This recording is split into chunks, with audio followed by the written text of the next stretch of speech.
നമസ്കാരം. ഭാരത് ലൈവിലേക്ക് സ്വാഗതം. കോൺഗ്രസ് എല്ലാ കാലത്തും രാജ്യസഭാ തെരഞ്ഞെടുപ്പിൽ എന്തെങ്കിലുമൊക്കെ വിവാദങ്ങൾ ഉണ്ടാക്കാറുണ്ട്. ഇക്കുറിയും ആ പതിവ് തെറ്റിച്ചില്ല. മധ്യപ്രദേശിൽ നിന്നുള്ള കോൺഗ്രസ് സ്ഥാനാർത്ഥി മീനാക്ഷിയുടെ പത്രിക തള്ളിയതാണ് ഇക്കുറി വിവാദത്തിന് കാരണം.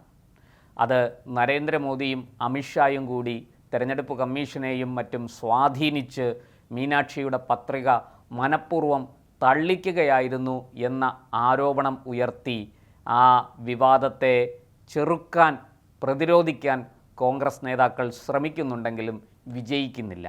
പരാജയപ്പെടുന്ന കാഴ്ചയാണ് നമ്മൾ കാണുന്നത്. എന്താണ് മീനാക്ഷിയുടെ പത്രിക തള്ളാനുള്ള കാരണം? ആരാണ് മീനാക്ഷി? ഈ ചോദ്യങ്ങൾക്ക് കൃത്യമായ ഉത്തരം കിട്ടിക്കഴിയുമ്പോൾ നമുക്ക് മനസ്സിലാകും എന്താണ് ഈ വിവാദത്തിന് പിന്നിലെ രഹസ്യം എന്നുള്ളത്. മീനാക്ഷി ശരിക്കും ഉജ്ജയിനിയിൽ നിന്നുള്ള ഒരു കോൺഗ്രസ് നേതാവാണ്. അവർ NSUവിൻ്റെ പ്രസിഡൻ്റായിരുന്നു. പിന്നീട് യൂത്ത് കോൺഗ്രസ് പ്രസിഡൻ്റായി, AICCയുടെ ജനറൽ സെക്രട്ടറിയായി. അതായത് രാഹുൽ ഗാന്ധിയുടെ ഗുഡ് ബുക്കിൽ ഇടം പിടിച്ച ആളാണ് മീനാക്ഷി. അതുകൊണ്ട് തന്നെ മീനാക്ഷിക്ക് വലിയ തോതിൽ കോൺഗ്രസിനുള്ളിൽ തന്നെ ശത്രുക്കളുമുണ്ട്.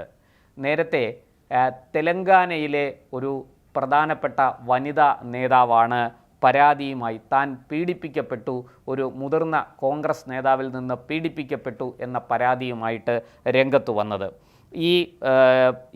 ആ കാലത്ത് ഈ തെലങ്കാനയിലെ കോൺഗ്രസിൻ്റെ നിരീക്ഷകയായിരുന്നു നമ്മുടെ മീനാക്ഷി. ഈ ഉജ്ജയിനിയിലെ ഒരു തമിഴ് കുടുംബത്തിൽ ജനിച്ച, അതായത് മധ്യപ്രദേശിലെ ഉജ്ജയിൻ എന്ന് പറയുന്ന നഗരത്തിലെ ഒരു തമിഴ് കുടുംബത്തിൽ ജനിച്ച ആളാണ് മീനാക്ഷി. അതായത് AR നടരാജൻ, ഉമ ദമ്പതികളുടെ മകൾ. ഇപ്പോഴും അവിവാഹിതയാണ്. അതായത് മധ്യപ്രദേശിൽ നിന്ന് ജയിച്ച് വന്ന, ഒരു കാലത്ത് മധ്യപ്രദേശിൻ്റെ മുഖ്യമന്ത്രി ആയിരുന്ന ദിഗ്വിജയ് സിംഗ് രാജ്യസഭാ അംഗമായിരുന്നു. അദ്ദേഹത്തിൻ്റെ കാലാവധി പൂർത്തിയായ ആ ഒഴിവിലേക്കാണ് ഇപ്പോൾ മീനാക്ഷി മത്സരിക്കുന്നത്. 52-കാരിയായ മീനാക്ഷിയെ രാഹുൽ ഗാന്ധി നേരിട്ട് സ്ഥാനാർത്ഥിയാക്കുകയായിരുന്നു എന്നാണ് നമുക്ക് ലഭിക്കുന്ന വിവരം. എന്തായാലും ഈ പരാതി പറഞ്ഞിരിക്കുന്ന ആ വനിത, അവർ 2025 സെപ്റ്റംബറിൽ ഹൈദരാബാദ് മജിസ്ട്രേറ്റ് കോടതിയെ സമീപിച്ചു.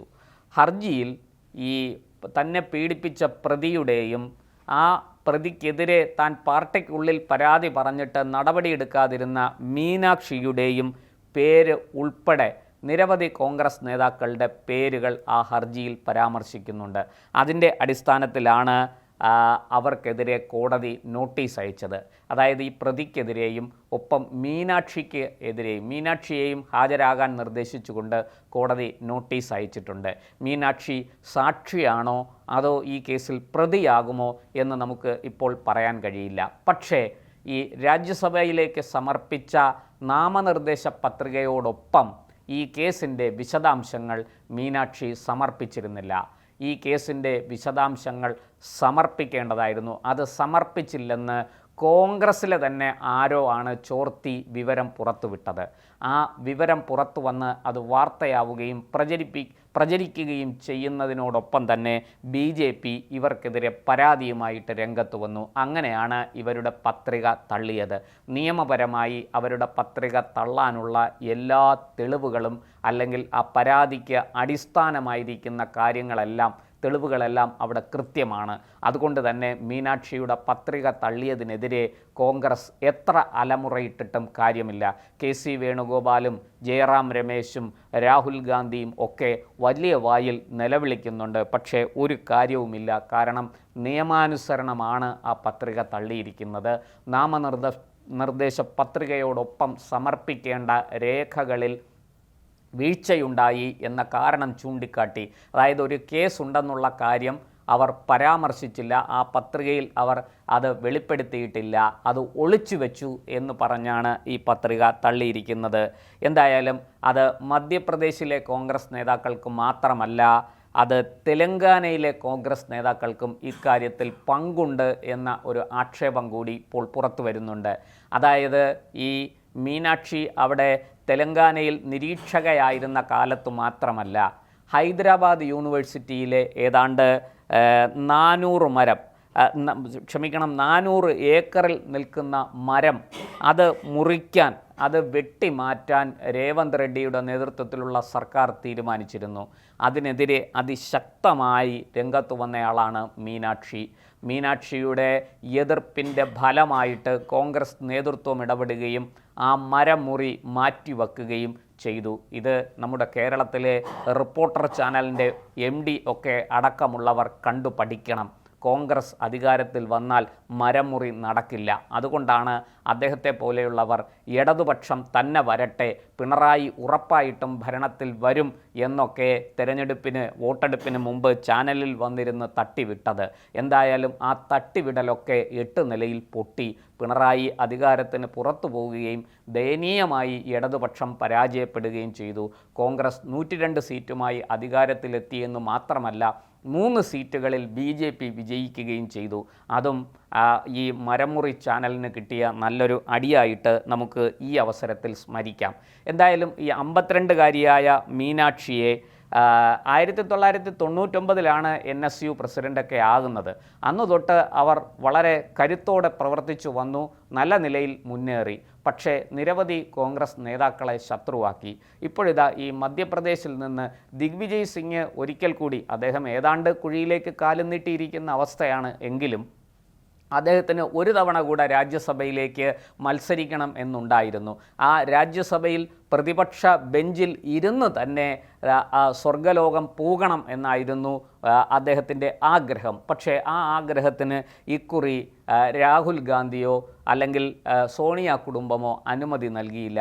ഒരു കാലത്ത് ഈ സഫ്രോൺ ടെററിസം, കാവി ഭീകരത എന്ന് പറഞ്ഞ് RSSനെയും ഹിന്ദുക്കളെയും അതിശക്തമായി അധിക്ഷേപിച്ചുകൊണ്ട് രംഗത്ത് വന്ന ഒരു രാജകുടുംബ അംഗമാണ് ശ്രീ ദിഗ്വിജയ് സിംഗ്. ആ ദിഗ്വിജയ് സിംഗ് ഒരു കാലത്തും കോൺഗ്രസിൻ്റെ, അതായത് മധ്യപ്രദേശിൽ കോൺഗ്രസിനെ അധികാരത്തിൽ നിന്ന് അകറ്റി നിർത്തിയത്, കോൺഗ്രസ്സിന് മാൻഡേറ്റ് കിട്ടിയിട്ട് പോലും, ജനവിധി അനുകൂലമായിട്ട് പോലും അവിടെ വലിയ രീതിയിൽ ഈ പറഞ്ഞതുപോലെ കമൽനാഥിനെയും മറ്റും ഗ്രൂപ്പ് കളിക്ക് ഇരയാക്കി കോൺഗ്രസിനെ നശിപ്പിച്ചതിൽ വലിയ പങ്കുള്ള ആളാണ് ദിഗ്വിജയ് സിംഗ്. ആ ദിഗ്വിജയ് സിംഗ് മീനാക്ഷിയുടെ വരവ് കയ്യും കെട്ടി നോക്കിയിരിക്കുമെന്ന് കരുതിയാൽ, അങ്ങനെ കരുതുന്ന കോൺഗ്രസ്സുകാരും അരിയാഹാരം കഴിക്കുന്നവരല്ല എന്ന് പറയേണ്ടി വരും. എന്തായാലും ശരി, ദിഗ്വിജയ് സിംഗിന് മധ്യപ്രദേശിൽ മീനാക്ഷിയോട് എതിർപ്പുണ്ട്. തെലങ്കാന ഭരിക്കുന്ന രേവന്ത് റെഡ്ഡിക്ക് മീനാക്ഷിയോട് എതിർപ്പുണ്ട്. ഇങ്ങനെ പല തലത്തിൽ പല കോണുകളിൽ നിന്ന് മീനാക്ഷിക്കെതിരെ പാരകൾ വന്നുകൊണ്ടിരിക്കുകയാണ്. അതുകൊണ്ട് തന്നെയാണ് ഈ രഹസ്യം, അതായത് ഇങ്ങനൊരു നോട്ടീസ് വന്നിട്ടുണ്ട്, ഒരു പീഡന കേസുമായി ബന്ധപ്പെട്ടാണ് ആ നോട്ടീസ് എന്നുള്ളത് കോൺഗ്രസ്സുകാർ തന്നെയാണ് ചോർത്തി പുറത്തുവിട്ടത് എന്ന ഒരു വിവാദമാണ് ഇപ്പോൾ കൊടുമ്പിരിക്കൊണ്ടിരിക്കുന്നത്. നമുക്ക് ഇവിടെ നിന്ന് മനസ്സിലാക്കുന്ന ഒരു കാര്യം, മധ്യപ്രദേശിൽ BJPക്ക് 3 MP സ്ഥാനമാണ് അവിടെ ഒഴിവ് വരുന്നത്. 2 MP-മാരെ അവിടെ നിന്ന് ജയിപ്പിച്ചു വിടാം. ഇപ്പോൾ മൂന്നാമത് ഈ പത്രിക തള്ളിയത് കൊണ്ട് തന്നെ അവിടെ BJP ഒരു MP-യെ, അതായത് BJPയുടെ ഔദ്യോഗികമായ ഒരു സ്ഥാനാർത്ഥിയുണ്ട്, പക്ഷെ ഒരു ഡമ്മി സ്ഥാനാർത്ഥിയെ കൂടെ അവിടെ നിർത്തിയിട്ടുണ്ട്. അതുകൊണ്ട് തന്നെ അവിടെ മത്സരം വന്നിരിക്കുകയാണ്. ആ മത്സരത്തിൽ BJP മൂന്നാമത്തെ MP-യെ കൂടെ ജയിപ്പിക്കുമോ എന്ന ഭയത്തിലാണ് കോൺഗ്രസ്. അതുകൊണ്ട് തന്നെ കർണാടകയിൽ അവർ ഒരു റിസോർട്ട് തുറപ്പിച്ച് ഈ മധ്യപ്രദേശിലെ കോൺഗ്രസ് MLA-മാരെ മുഴുവനായിട്ടും ആ റിസോർട്ടിലേക്ക് മാറ്റാനുള്ള കഠിന പരിശ്രമത്തിലാണ് കോൺഗ്രസ് നേതൃത്വം. ഈ MLA-മാരെല്ലാവരും കർണാടകയിലെ റിസോർട്ടിലേക്ക് പോവുകയും സമയമാകുമ്പോൾ അവരെ എത്തിച്ച് വോട്ട് ചെയ്യിക്കുകയും, അതായത് ഇതിനെതിരെ വോട്ട് ചെയ്യിക്കുകയും ചെയ്യുക എന്നുള്ളതാണ് കോൺഗ്രസിൻ്റെ നീക്കം എന്ന് അനുമാനിക്കുന്നു. എന്തായാലും നമുക്ക് കാത്തിരുന്ന് കാണാം. എന്തായാലും ഈ രാഷ്ട്രീയ ചാണക്യനായ അമിത്ഷാ വെറുതെ ഇരിക്കില്ല. ഒത്താൽ 3 MP-മാരെ മധ്യപ്രദേശിൽ നിന്ന് തന്നെ കിട്ടും. അതിനു വേണ്ടിയിട്ടുള്ള കഠിന പരിശ്രമത്തിലാണ് അദ്ദേഹം എന്നാണ് ഇന്ദ്രപ്രസ്ഥത്തിൽ നിന്നുള്ള ഏറ്റവും പുതിയ ചില വിലയിരുത്തലുകൾ.